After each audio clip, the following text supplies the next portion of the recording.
Ella es licenciada en Servicio Social egresada de la Universidad Nacional del Comahue. Además posee diversos posgrados en problemas de familia e infancia.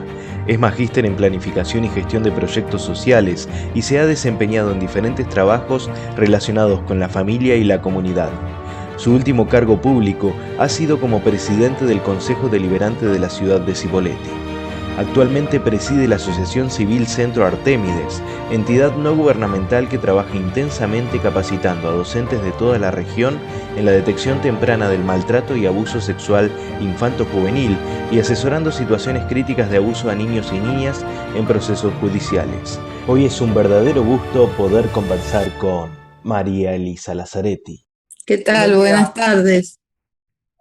Buenas tardes, Hola, Elisa, ¿cómo le va? ¿cómo están? Un gusto.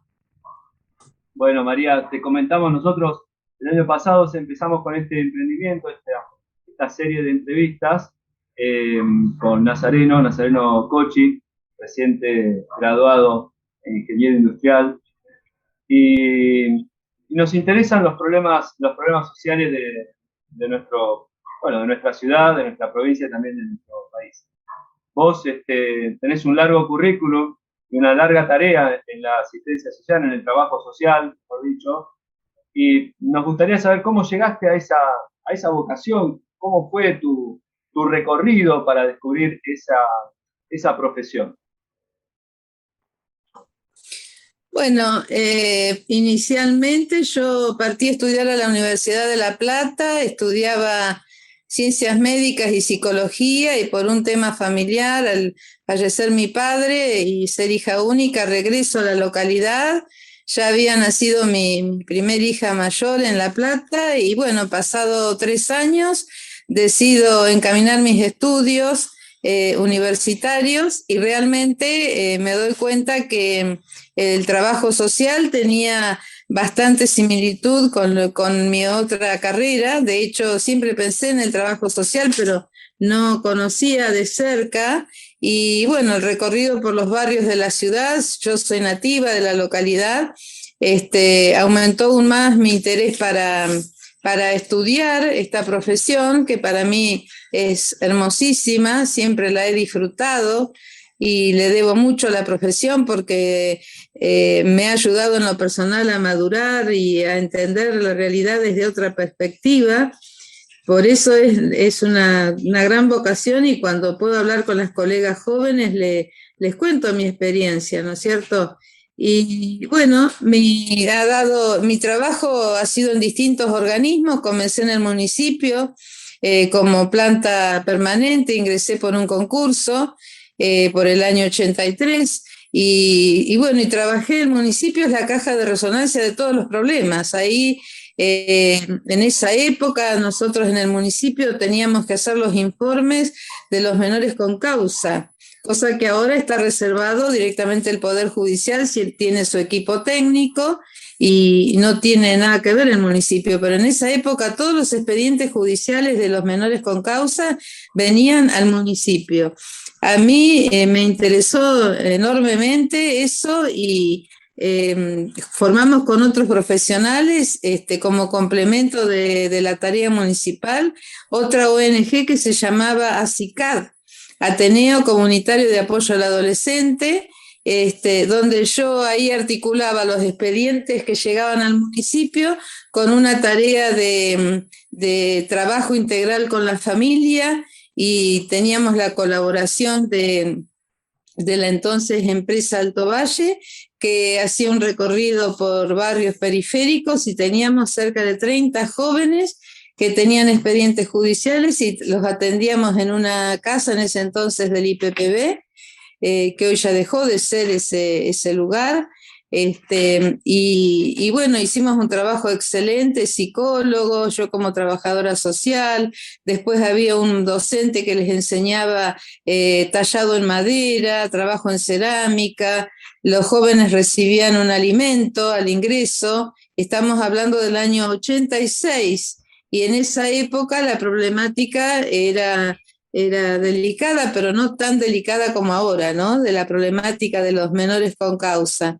el paso del tiempo hizo que yo, bueno, fuera a cumplir funciones al Ministerio de Desarrollo Social de Viedma, donde era la subsecretaria de Promoción Familiar, se llamaba en ese momento, la antigua Minoridad y Familia. Tuve la oportunidad de cambiar el sistema que había de tratamiento de los jóvenes con causa, que en ese momento se los trataba con la antigua legislación del patronato de menores, donde los chicos, por ejemplo, en el Hogar de Roca, el entonces conocido Hogar Hernández, tenían como mecanismo de rehabilitación una habitación de 2x2 y una cama de cemento, y estaban presos como el preso común, ¿no? Y eso fue realmente asombroso para mi formación profesional, pero no para lo que fui aprendiendo rápidamente, y hace 30 años que estoy hablando de esto, prácticamente, sí, 30 años, donde, bueno, puse en funcionamiento toda la transformación que estaban haciendo también en otras grandes ciudades, como en Capital, en Mendoza, en Córdoba, y tuve la oportunidad de relacionarme con los ministros de ese momento, ¿no? Que habían congresos interprovinciales y demás, y bueno, estuve 2 años allí. Ahí siempre empieza a meterse la variable política, donde lo técnico pasa a un segundo plano, lamentablemente, y la variable política, las internas que son tan comunes en todos los partidos políticos, se filtran en ese trabajo profesional.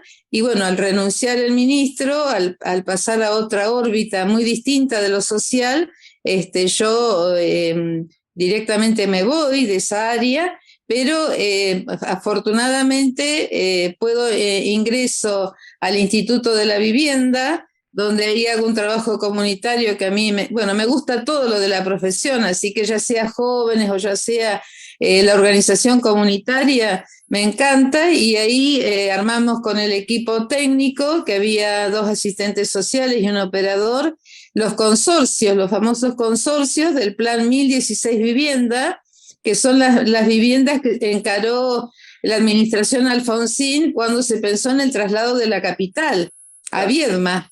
Entonces quedaron estas viviendas, y bueno, realmente había que hacer un trabajo importante porque las viviendas no estaban diseñadas para la cantidad de gente que habitó, 1016 familias, ¿no? Como otra ciudad que había en Viedma. En Viedma yo estuve casi 12 años, sí. Perdón que te interrumpa, María. Sí, decime.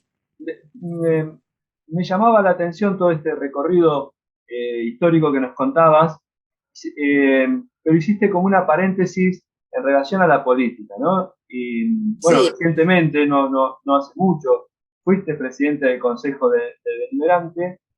¿Y cómo pudiste, digamos, con toda esta experiencia que nos venías contando, cómo pudiste articular tu trabajo técnico en la política justamente aquí en la ciudad? ¿Cuáles fueron esos pros que te quedó, digamos así, esos trabajos que vos decís que te sentís satisfecha, pero también cuáles fueron tal vez eso que te quedó pendiente? Sí, para recordarles que yo ya fui concejal de la ciudad en el 2001-2003, que no fue una experiencia afortunada, con el entonces intendente Julio Arriaga. Largo de contar y no es el momento ya porque el tiempo apura, pero sí, la variable que se filtró en la experiencia profesional es el gran tema de las decisiones que toman los políticos. Entonces, de ahí mi interés en llegar a un cargo electivo, porque cuando uno puede llegar a un cargo electivo y toma buenas decisiones que favorezcan a la comunidad, puede hacer un gran bien, puede mejorar la vida realmente, como me pasó a mí siendo concejal, que trabajábamos también, vino la gran crisis de Fernando de la Rúa, y trabajamos cuando hubo la primer toma en la ciudad, que hoy es el barrio Antártida Argentina, gestionando en ese momento la ciudad tenía 12 concejales gestionando el plan con casas buenas para los vecinos, y esa ya fue una experiencia que a mí me quedó, pero después en realidad yo no pensaba volver al ámbito político. Yo siempre digo que de arriba guían mis pasos y yo me dejo conducir porque me gustan las dos aristas, lo profesional, que es lo que me hizo crecer como persona, y lo político, que a uno, por lo menos trabajando seriamente, pone bien los pies en la tierra y se da cuenta que la realidad es mucho más cruda de lo que enseñan los libros, mucho más cruda. Entonces, la posibilidad de ser presidenta del Consejo también fue, casi diría, no sé si azarosa. Yo insisto en que, bueno, uno va dando caminos y tiene que ser, como dice el canto, que sea arcilla blanda en tus manos, ¿no? Yo tengo esta premisa. Y bueno, y la verdad que se dio por una invitación que me hizo Tortorielo, a quien conocía de la ONG Artémides, por ser colaborador, y bueno, y nos pusimos a trabajar y llegué al Consejo Deliberante, hicimos una campaña de 1 mes y medio con los resultados que todo el mundo conoce, y realmente el Consejo fue una experiencia fabulosa, porque uno con pequeños hechos, pero pequeños hechos, para mí no era ningún esfuerzo, puede tomar decisiones y cambiarle la vida a las personas. Ahí me acuerdo de tantísimas situaciones que hoy las vengo siguiendo, porque por ahí también la gente me llama y me consulta a ver cómo hago esto, qué trámite me conviene, etcétera, etcétera. Y eso es una gratificación, que uno no pierda el lazo con la gente, ¿no? Y sobre todo, bueno, también el contacto que pude hacer con antiguos pobladores de la ciudad, algunos de ellos muy amigos de mis padres, que bueno, que se acercaron espontáneamente al Consejo Deliberante, y hasta de ellos me fui enterando de historias de mi padre, que fue uno de los primeros carniceros de la localidad, en la época en que la carne se repartía en un carro, tirado con un caballo, ¿no? En toda la zona que hoy es La Falda, que son los barrios privados, eso era chacra, y había mucha gente, antiguos pobladores, que lo conocieron a mi padre. Así que fue muy gratificante la tarea legislativa, y es la tarea que a mí naturalmente me aflora, porque trabajé muchos años en la legislatura en distintos bloques como asesora, y ya uno le da un entrenamiento, porque legislar es, en primer lugar, conocer la realidad, después investigar con los marcos teóricos qué es lo que se puede fundamentar para transformar esa realidad, que suele ser realmente a veces muy compleja, la mayoría de las veces muy compleja, y otras veces son decisiones políticas del conductor de turno. Claro. Entonces, lo legislativo acompaña y debe acompañar siempre a las decisiones del Ejecutivo, ¿no? María, usted, bueno, por lo que nos cuenta, ha tenido toda una vida dedicada a la familia, la temática de la familia, de las problemáticas adolescentes, bueno, la mujer y demás. En su época de presidente del Consejo Deliberante, bueno, le tocó una época media difusa o con nuevas definiciones, nuevos estándares. ¿Qué opina usted de esta ola de feminismo? ¿Es uno solo el feminismo? ¿Qué opina de estas referentes feministas por ahí radicalizadas?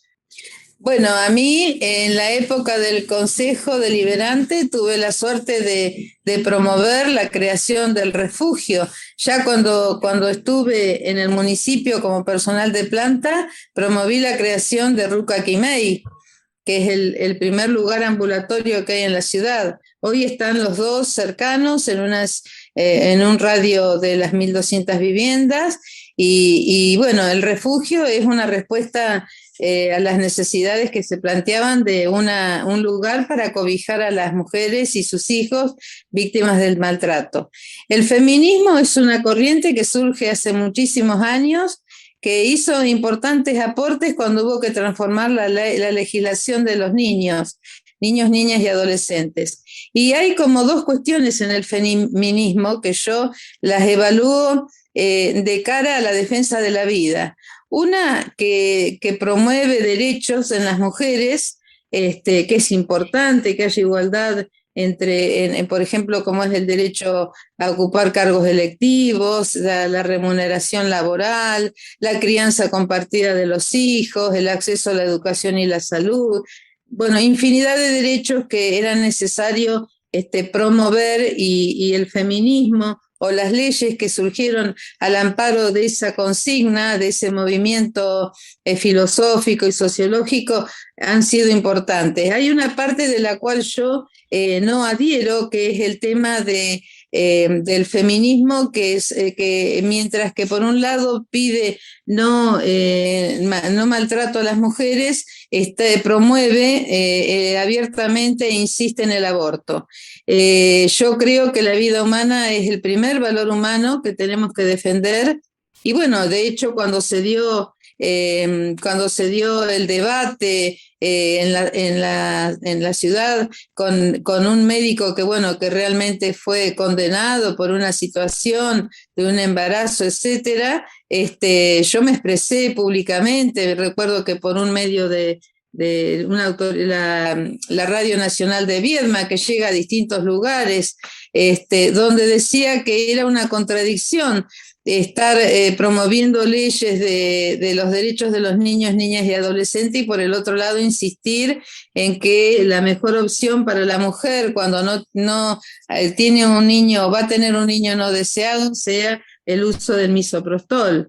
Yo creo que cuando ocurren estos embarazos no planificados, lo importante es pensar en una adopción responsable a futuro, ¿no? Pero bueno, lamentablemente en la ciudad, en la provincia, mejor dicho, se sancionó la ley que facilita el aborto en los hospitales mucho antes de que surgiera a nivel nacional por una ex legisladora de la localidad. Entonces, cuando llegó el Consejo Deliberante este tema de debate, obviamente que una declaración, como nos pedían las iglesias evangélicas, no iba a frenar la legislación provincial, porque tiene un rango de ley, y una declaración es una expresión afirmativa de algo que se quiere cambiar, pero digamos una expresión casi de deseo, porque la legislación es la que tiene fuerza de norma a cumplir. Entonces, esas son las dos vertientes que yo creo que el feminismo, por decirlo así, más acentuado o combativo, esto de salir a las calles bueno, y ensuciar las paredes de los templos, que creo que la pandemia frenó este tipo de expresiones, porque la pandemia puso un antes y un después para toda la sociedad argentina, el mundo en general.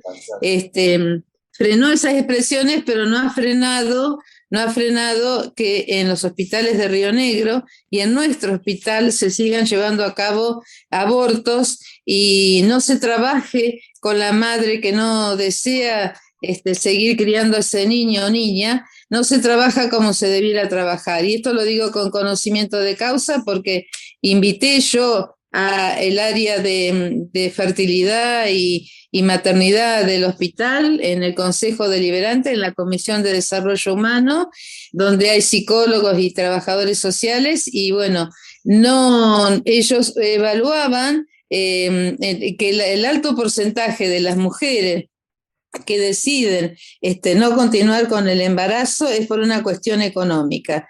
Cuando siendo una cuestión económica no es tan difícil, habiendo tantos planes que hay de ayuda, no se piensa entonces en poder cruzar la información de aquellas parejas que no tienen ingresos y que con una ayuda económica podrían llegar a tener la crianza, ¿no? María, ya nos quedan pocos minutos, pero te hago esta pregunta.